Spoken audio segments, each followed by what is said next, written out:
আজকের গল্প room number ৩০৭।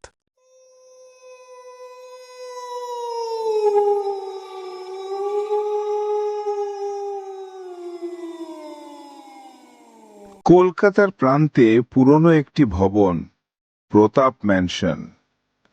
একসময় ধনী জমিদার প্রতাপ নারায়ণের মালিকানা ছিল পুরো বাড়িটি।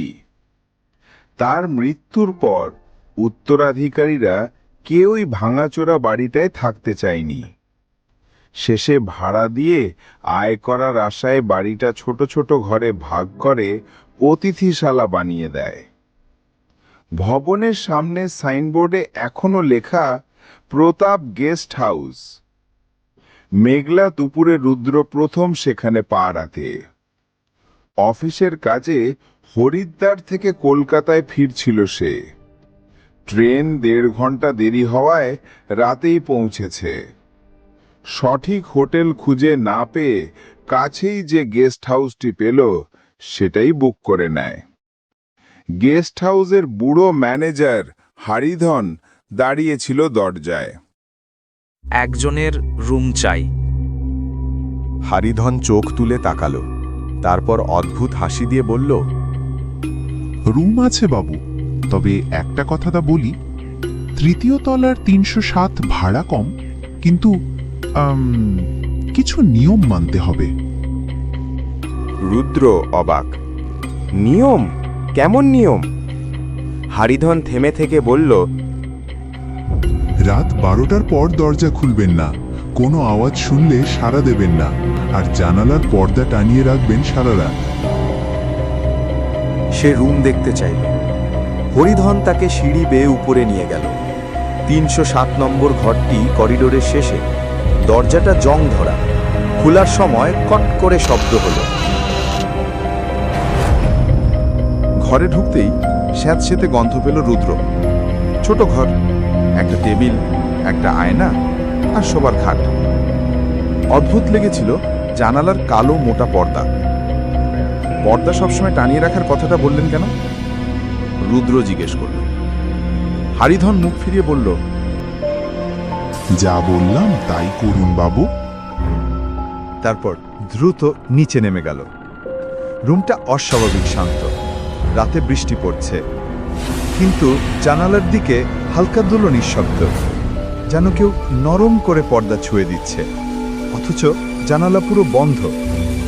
রুদ্র গোসল সেরে আয়নার সামনে দাঁড়াতেই দেয়াল থেকে টোক টোক শব্দ।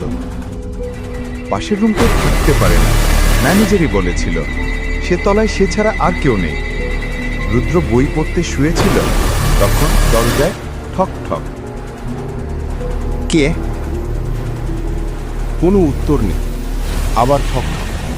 দরজার কাছে গিয়ে দেখল কাউকে দেখা যাচ্ছে না। দরজা খুলতে যাচ্ছিল, তখনই মনে পড়ল নিষেধ। কাল সকালে আসুন। শব্দ থেমে গেল, কিন্তু এবার দেয়ালের টোকা আরো জোরে। তারপর পর্দা দুলে উঠল নিজে থেকেই। রুদ্র কাছে গিয়ে পর্দা টানতে গেল, কিন্তু ছোঁয়া লাগেই পর্দা ঝপ করে কেঁপে উঠল।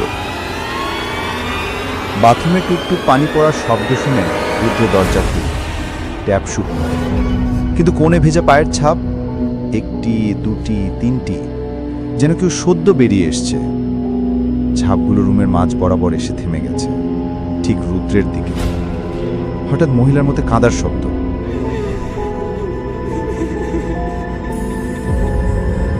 রুদ্র পিছনে ঘুরে দেখে পর্দা একটু সরে আছে। মনে হলো কেউ ভিতর থেকে তাকাচ্ছে।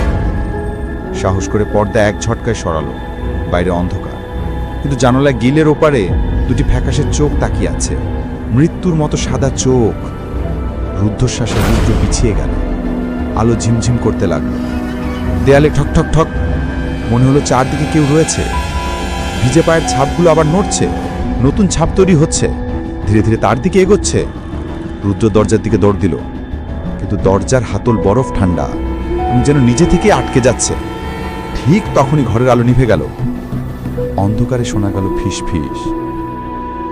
পর্দা কেন সরালে? রুদ্র চিৎকার করল। আলো ফিরে এলো। এবার সে যা দেখল তার রক্ত হিম হয়ে গেল। জানালার সামনে দাঁড়িয়ে আছে এক মহিলা, ভেজা শাড়ি, ফ্যাকাশে ঠোঁটহীন মুখ, গভীর কালো গর্তের মতো চোখ। তার হাত থেকে টুপ টুপ করে পানি পড়ে, যেন মৃতদেহ জল থেকে তোলা হয়েছে। মহিলা ধীরে বলল, যা 307 চোখ খুলে দাও। পরক্ষণই সে ঝাঁপিয়ে রুদ্রর দিকে এলো। রুদ্রের এরপর কিছু মনে নেই। পরদিন সকালে হরিধন 307 খুলে দেখে রুদ্র অজ্ঞান হয়ে পড়ে আছে। আরেকজন প্রাণে বাঁচলো বলে সে দীর্ঘশ্বাস ফেলল। হাসপাতালে জ্ঞান ফেরার পর রুদ্র জানতে চাইল ও ঘরে কি হয়। হরিধন বলল, 5 বছর আগে এক মহিলা ওই ঘরেই ছিল। স্বামী ছেড়ে যাওয়ায় জানালা দিয়ে ঝাঁপ দেয়। সেই রাতে সে ফিরে আসে। কেউ পর্দা সরালে ভাবতে পারে তার মতো লাফ দিতে এসেছেন। গেস্ট হাউস ছাড়ার আগে রুদ্র শেষবার তাকিয়ে দেখে 307-এর পর্দা দুলছে। ফাঁক দিয়ে যেন কেউ তাকিয়ে আছে তার দিকে।